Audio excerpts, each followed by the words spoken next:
Arsenal are going to Budapest, and nothing can take that away from us, a night that will live forever in Gunners' history, written for the Bella TV community. Let me ask you something. Do you remember where you were the last time Arsenal played in a Champions League final?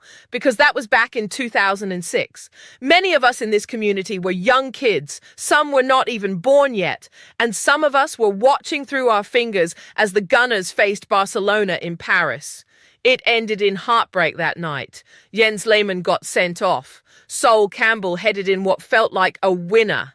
And then it all fell apart. That was 20 years ago. 20 long years of waiting. 20 years of near misses, of early exits, of watching other clubs lift the trophy we have always dreamed of. 20 years of wondering if this Arsenal squad would ever be good enough to go all the way. Well, on the night of May 5th, 2026, at a packed and electric Emirates Stadium, the wait finally came to an end. Arsenal beat Atletico Madrid 1-0. They are through to the Champions League final. They are going to Budapest. And honestly, if you are reading this and you are part of the Bella TV family, I want you to just take a moment and let that sink in. We are going to the Champions League final. Right then, now that we have let the emotion wash over us, let us talk about everything that happened on that incredible night, because there was so much more than just the final score. There was a stunning goal, there was a referee storm, there were penalty shouts, there was a touchline confrontation that shocked everyone watching, and there was a moment in the 95th minute that had people absolutely losing their minds. Buckle up, this is going to be a long one. But you deserve every single word of it. The atmosphere before kickoff. You have to understand what the feeling was like going into this game. Arsenal had done the hard work in the first leg, but Atletico Madrid are not a normal team. Diego Simeone does not do normal. His teams do not come to your ground and just roll over. They press, they foul, they disrupt, they grind, and they make every single minute feel like a war. The entire Arsenal fan base knew this going in. The community on Bella TV had been talking about it all week. Could the Gunners hold their nerve? Could they manage the game? Could Mikel Arteta set his side up to deal with the physicality and the chaos that Atletico always bring?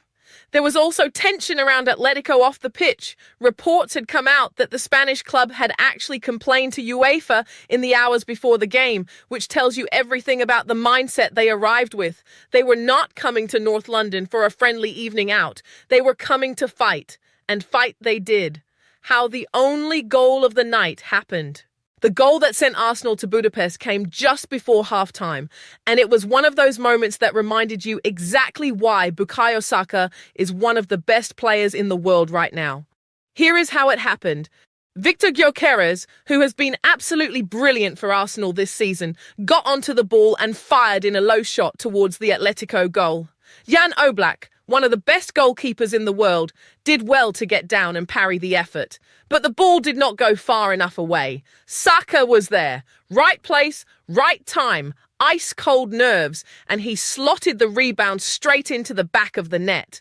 Now let me ask you this. How many forwards in world football would have the awareness and the composure to be in that position, read that moment, and finish like that under that kind of pressure? In a Champions League semi-final second leg, with everything on the line, with tens of thousands of fans screaming around you, that is what Bukayo Saka does. That is why he is special. And that goal, that simple but absolutely crucial goal, turned out to be the difference between going to the final and going home. Arsenal went into halftime leading 1-0 on the night. The Emirates was bouncing, and the second half was about to deliver drama that nobody could have predicted. The penalty controversy that everyone is talking about. All right, this is the big one. This is the one that had Atletico fans going crazy, that had Diego Simeone fuming on the touchline, and that had people in the Bella TV community blowing up the comment sections. There were actually multiple penalty shouts during the match, and we are going to break all of them down properly so that you understand exactly what happened and why the decisions were made the way they were. Let us start from the beginning. Penalty shout number 1. Griezmann and Trossard. Earlier in the match, Arsenal thought they might have had a penalty of their own. Antoine Griezmann appeared to push Leandro Trossard in the back inside the penalty area. The Arsenal players appealed. The crowd roared, but neither the referee Daniel Siebert, nor his assistants, nor VAR felt there was enough contact to give the spot kick. Arsenal were disappointed, but the game moved on. Penalty shout number 2, Gabriel and Giuliano Simeone. Then came a moment involving Gabriel Magalhaes, the big Brazilian centre-back who has been one of Arsenal's most important players this season. Inside the penalty area, Gabriel got into a tangle with Giuliano Simeone, Diego Simeone's son, who plays for Atletico. Atletico appealed loudly for a penalty. VAR looked at it. Alan Shearer, who was working as a pundit for Amazon Prime that evening, explained that the level of contact simply did not warrant a penalty kick. Decision, no penalty. Again, the game moved on.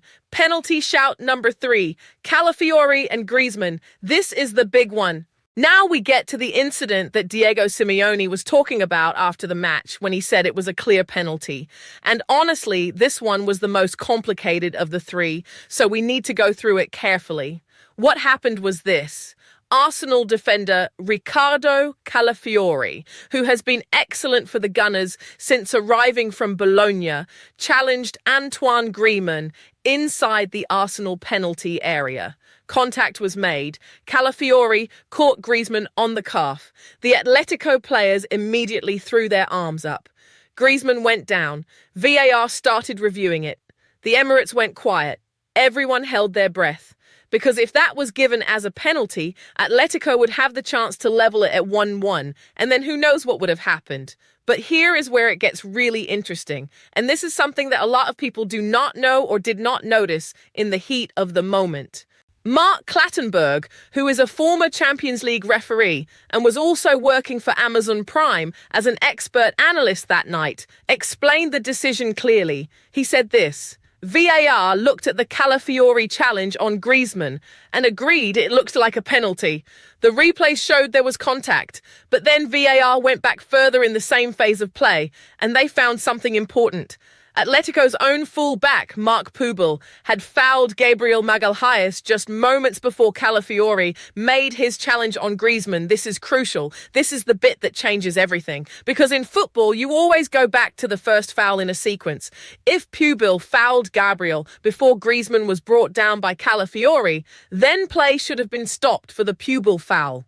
The Griezmann incident came after a foul had already been committed. So even though Calafiori's challenge may have been a penalty in isolation, because there was a prior foul that should have stopped play first, the penalty cannot stand. The referee and VAR agreed. No penalty. Now let us be honest with each other here. Is this a controversial call? Yes, absolutely. Was it technically correct according to the laws of the game? Based on what Clattenburg explained, yes, it was. The first infringement in that sequence belonged to Atletico, and that wipes out what came after it. But Diego Simeone is not going to see it that way, and you can completely understand why. From where he was standing, from where his players were standing, all they could see was Calafiori touching Griezmann's leg and VAR not giving the penalty. The full picture of the Pubel foul on Gabriel was not immediately obvious to everyone watching. After the match, Simeone kept his comments brief on the subject, but made his feelings clear. He said it was a clear penalty on Griezmann and that it makes no sense to talk about it now.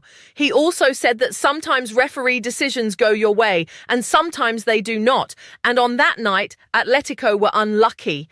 That is actually a measured response from a man who had just seen his team knocked out of the Champions League. And it shows that even in his disappointment, Simeone knows there is not much more he can say. But here is a question for the Bella Guna TV community. If you were an Atletico fan watching that night, night, would you have accepted that explanation? Because knowing that your own player fouled an Arsenal player moments before and that this is why the penalty was not given is a bitter pill to swallow. Let us know in the comments what you think about how VAR handled the whole situation. Simeone shoves Andrea Berta. What on earth happened there? Right. If the penalty controversy was the talking point of the second half, what happened in the 95th minute was the talking point of the whole night for many people watching. Let us set the scene. The clock was ticking deep into injury time. Arsenal were holding on to their 1-0 lead. Tensions had been building on both benches throughout the second half. Several players and members of staff had already been booked from both dugouts. The atmosphere on the touchline was absolutely boiling. Then the ball went out of play between the two dugouts. Both Mikel Arteta and Arsenal sporting director Andrea Berta were near the touchline, urging the referee to blow the final whistle. Arteta was in his technical area.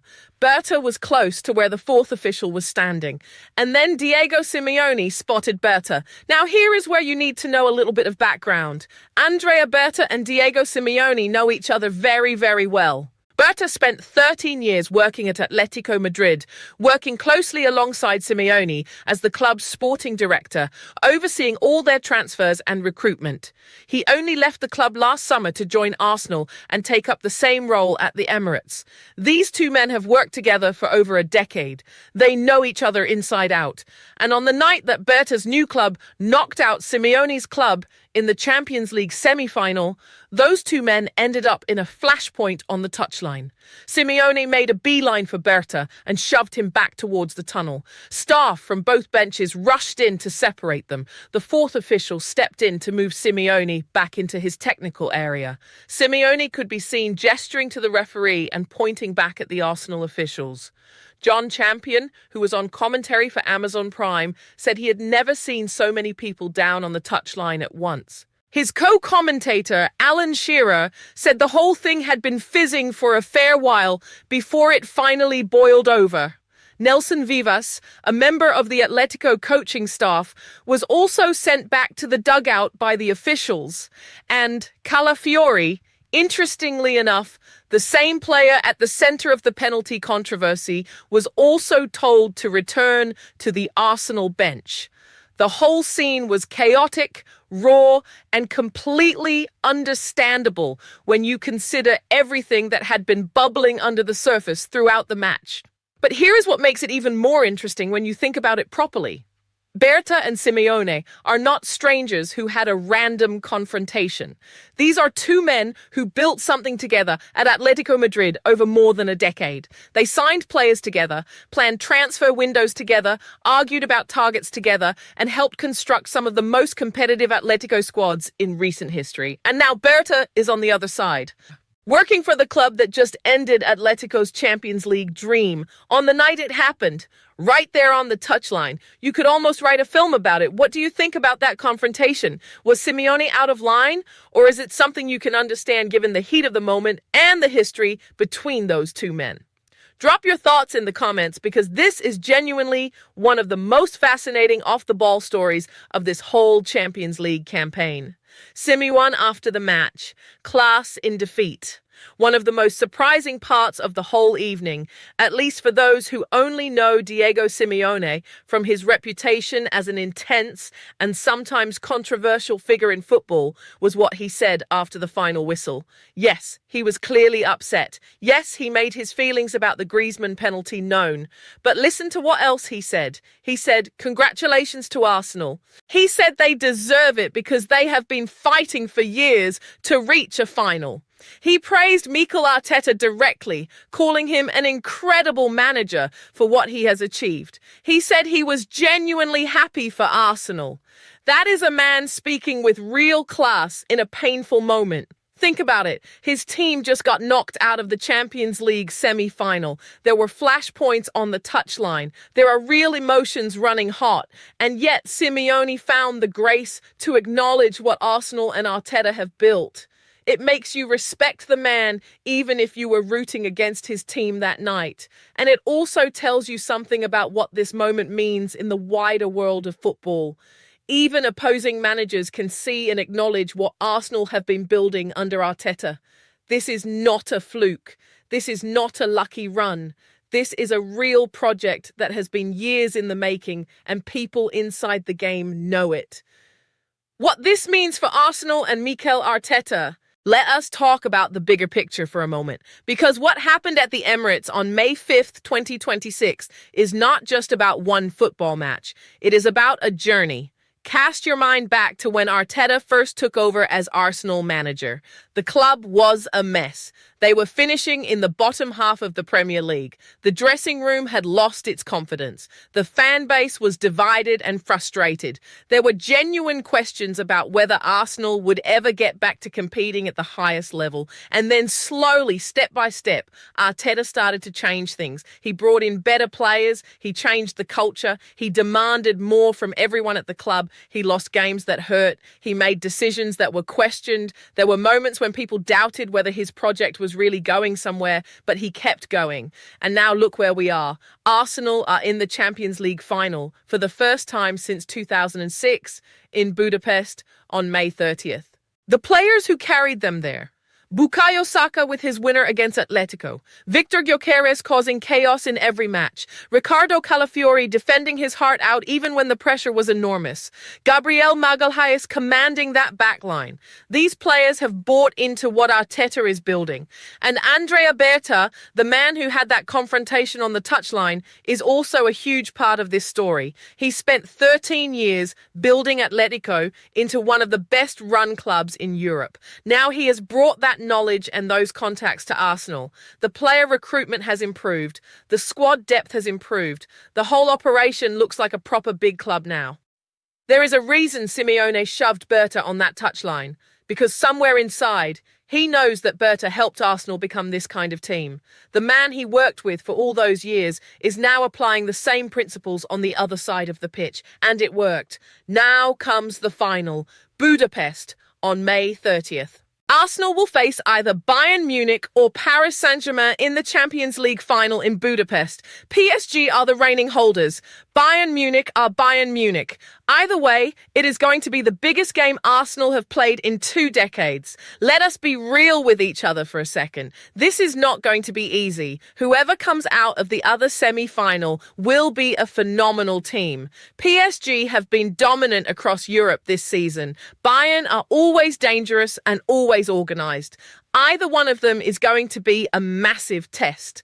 But is this Arsenal squad ready for it? After what they showed against Atletico over 2 legs, after the composure they showed in defending that lead, after the way Saka delivered in the biggest moment, after the way Arteta managed the whole tie, you have to say yes. You have to say this Arsenal team belongs on that stage. And here is a thought for the Bellaguna TV community to chew on.